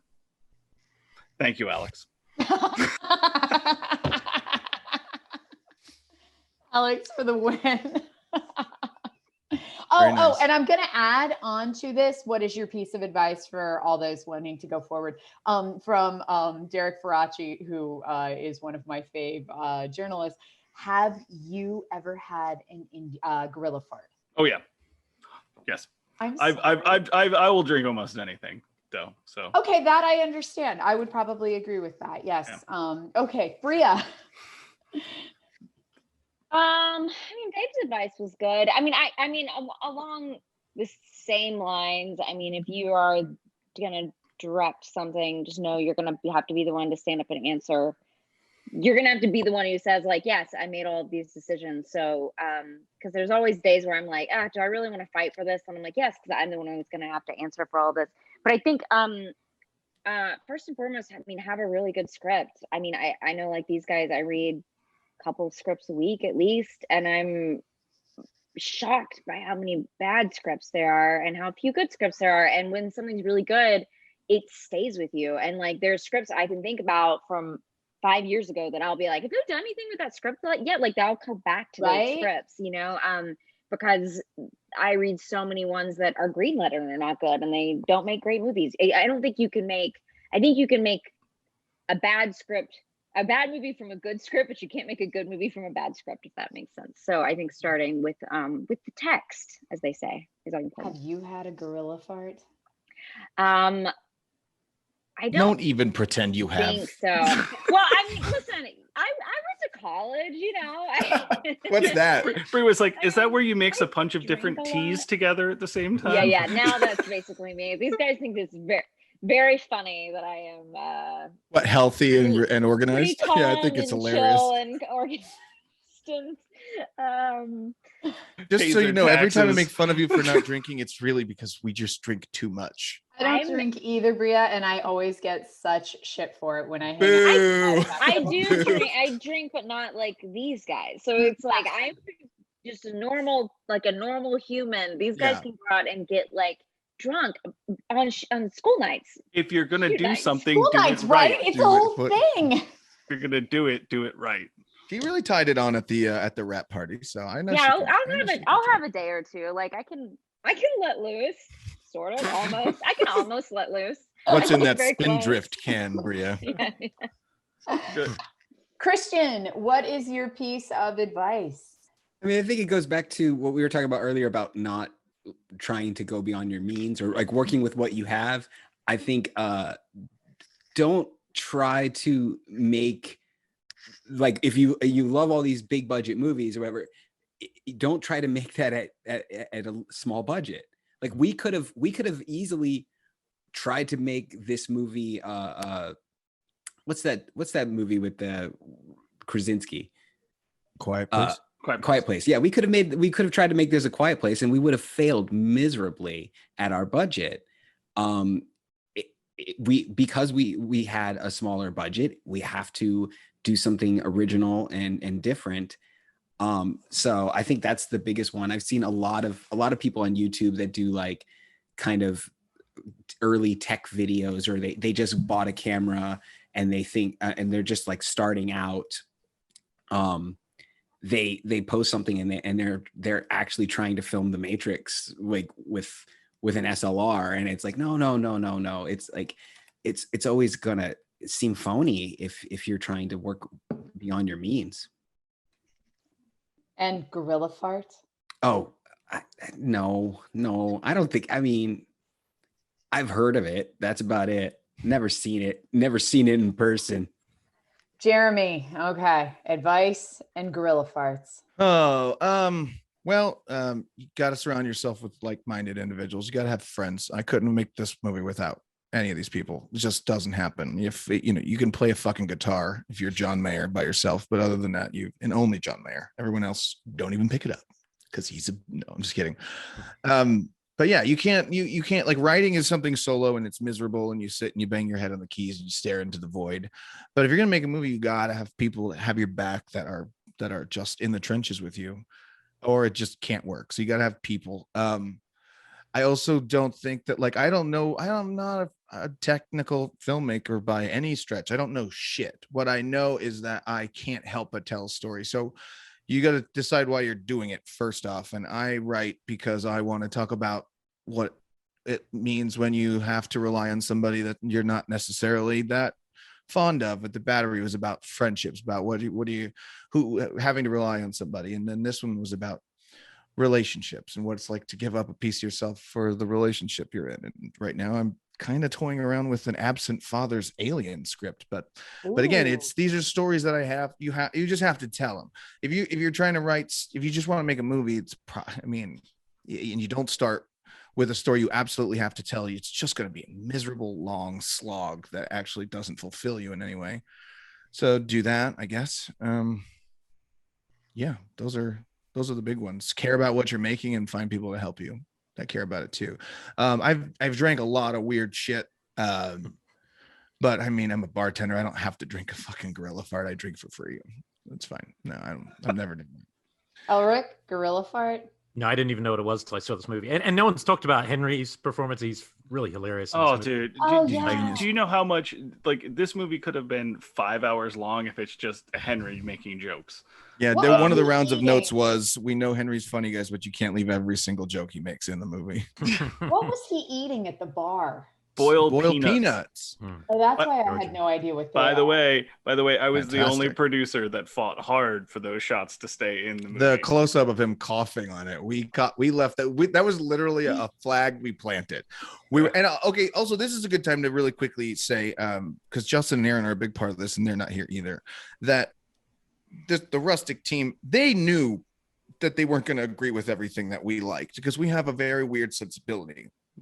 So the fact that not only did they come on and help get this movie made, they made a very valiant, pointed effort to make sure that we got final cut, which you don't usually get, because they said, look, there's a version of this movie that if you take out all the things that Christian and Jeremy like, is going to be very, very plain and very boring and very like vanilla.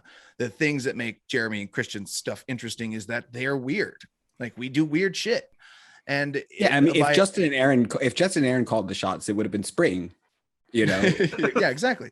So no, they were acknowledging that, like, look, we like these guys, we like their sensibility, we love this story, but if they don't have the right to say, I hear your note, but we disagree, then it's going to be a camel, right? It's going to be a movie by committee. You know that saying, camel is a horse by committee. So yeah, that was you never heard that saying? A camel is a horse designed by a committee. It's got a long neck. Let's give it a hump. It's like too many people designed a camel. That's why it's a fucked up horse. Is that a Florida saying? That's a Florida. That is a camel is a horse designed by committee is literally in the Bible. I don't know if it's in the Bible, but it's definitely not in the Camels Bible. are like super efficient. Like I they keep know. water You're in talking about the way it looks. I think it's like a camel as design, being like, like it's really the nicely way it designed. Like looks. that was a good writer's room coming up with that one. It's the The way giraffe. it looks. No, maybe It's the like all giraffe fucking was weird. made by committee. You ever looked at a I feel camel? I'm like not saying they're not not a efficient. platypus, You know what? maybe. Welcome back to Camel Talk. This is a sports. This is like an ESPN just screaming about whether a camel is aesthetically pleasing Elric and has trying to given say, up. I understand it's efficient. I understand a cannot camel believe is you are efficient. still watching this. I cannot Alex believe this. Alex is back with more. It's back. Actually, we just gained 7 followers because the camel people came back. They heard Camel Talk was on. Yes. So anyway, yeah, you got to kind of also, I've said this a lot too, is a movie should, especially on this budget, if you're going to make a movie for nothing, it better stink of you. Like, it just has to smell like your disgusting Florida musk, because that's the only thing that's going to separate it, is that you have put your stamp on it. Like, I wish I could write fucking really, really clever, plot driven, like ticking clock scripts. I haven't figured that out yet. So what I do is I write 2 people in love and there's a monster. That's pretty boring unless you have 15-minute, monologues and a monster attacking during a karaoke scene, and you let these kind of weird things play out. And that's my sensibility. That's me putting myself out there. And if you don't put yourself out there, then it's just going to be bland. I mean, I'd rather watch a movie that's really fucking weird. Yeah. Because a director was like, this is who I am, this is what I'm doing, and it doesn't work, but you can tell it's them. Fingers is a great example. Yeah, it is. Fingers is fucking so bizarre. That's So Juan's weird. brain just puking onto a fucking camera. Your camera. I had such a good. I'm frozen, aren't I? No. Yeah, you are. It's so I'm weird. frozen. There we we go. can't see you, Okay. Becca. None of us can. You're just. It's so Everyone weird. froze for a sec, can- and then it told I me my internet connection was unstable. No, you're It's good, Still you're good. telling me that. No, you're good. I'm You done. can see. I'm just going. No, Fingers is one of those movies where I hesitate to recommend it to people that I do not already know their exact movie sensibility. But I had such just a you know, just, oh my God, this is great. This is brilliant moment watching it. But then like when I'm recommending it to other horror fans, I'm like, how weird are you? Okay, how irreverent are you? But yeah, Fingers, it's a treasure. My favorite thing, as soon as I found out Shudder was picking it up, was like, I can't wait to read these reviews, because there's people on Shudder who will just, well, oh, there's a new movie on Shudder, we'll watch it. They don't know what the hell they're getting into. Yeah, and I think also too, the one thing that never gets talked about with Fingers is that like Fingers is more on the budget side of like the Battery. Oh yeah, it's then way you know low. it's like, and so like I don't remember what it was. We were listening to some interview and they said this was definitely like under $150,000 or whatever, and I was over just like going, it's like 20. They were like with a crew of like 20. Technically, it was under $150,000. Yeah, that's but true. they said something like it's probably a crew of 15. Under.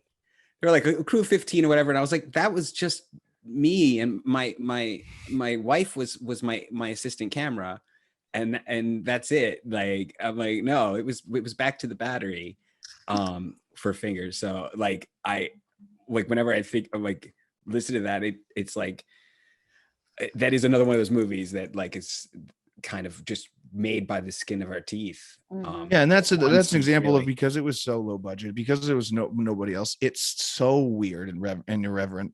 And then you see a lot of filmmakers who, you know, pop up to a certain level where their voice gets washed out because they have too much money they're responsible for, too many investors, too many people to please, a property that they have to like maintain its fucking mythology or whatever it is, and then suddenly they're gone, and you're like, God, I was so excited that this filmmaker I used to love got to do this thing, but it doesn't feel like them at all because they're gone. But it's weird because they end up getting those big movies because their earlier stuff stunk so much like them.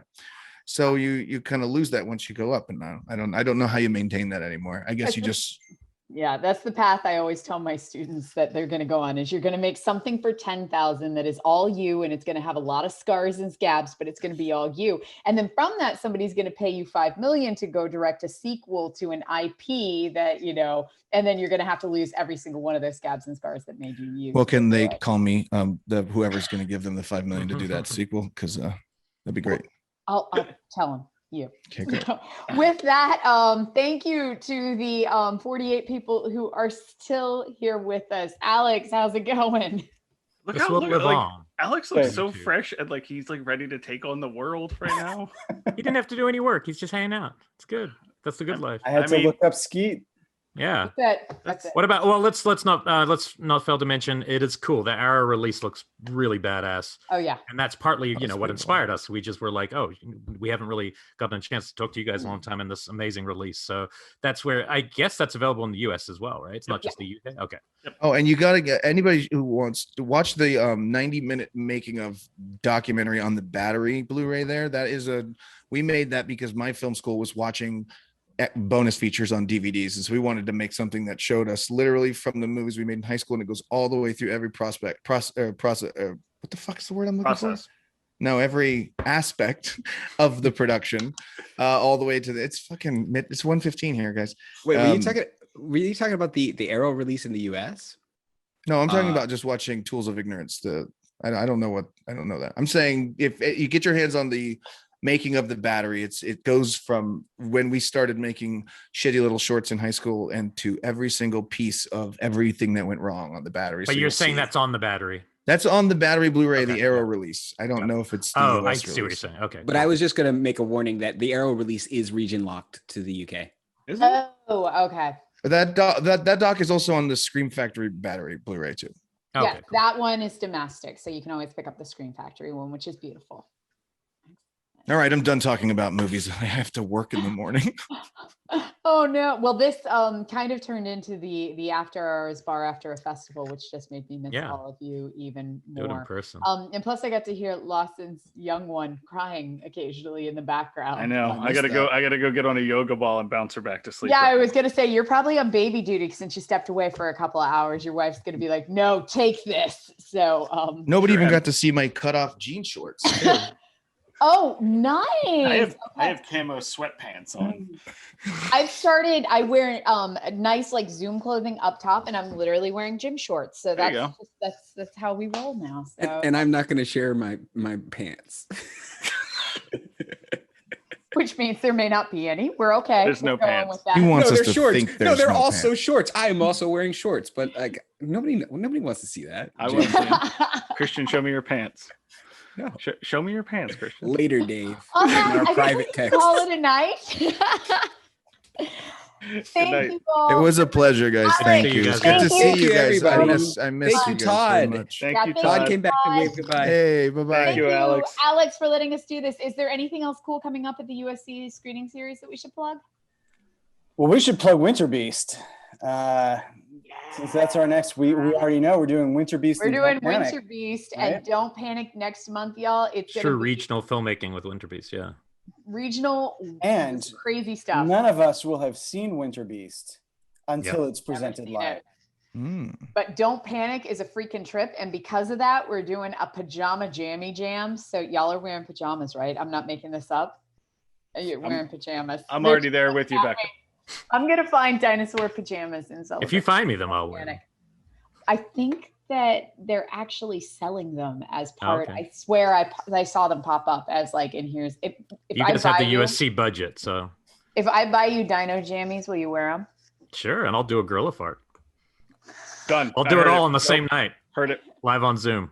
I'll make the Done. gorilla fart and leave it at your Hey, door. let's do it. All right. I'm coming over. Step gorilla farts. You heard it here. All right, everybody. All right. Thank you so much. It was Good such a night. pleasure to see you. Thank you guys. Well, so Have much. a fantastic evening. Good night. Later on.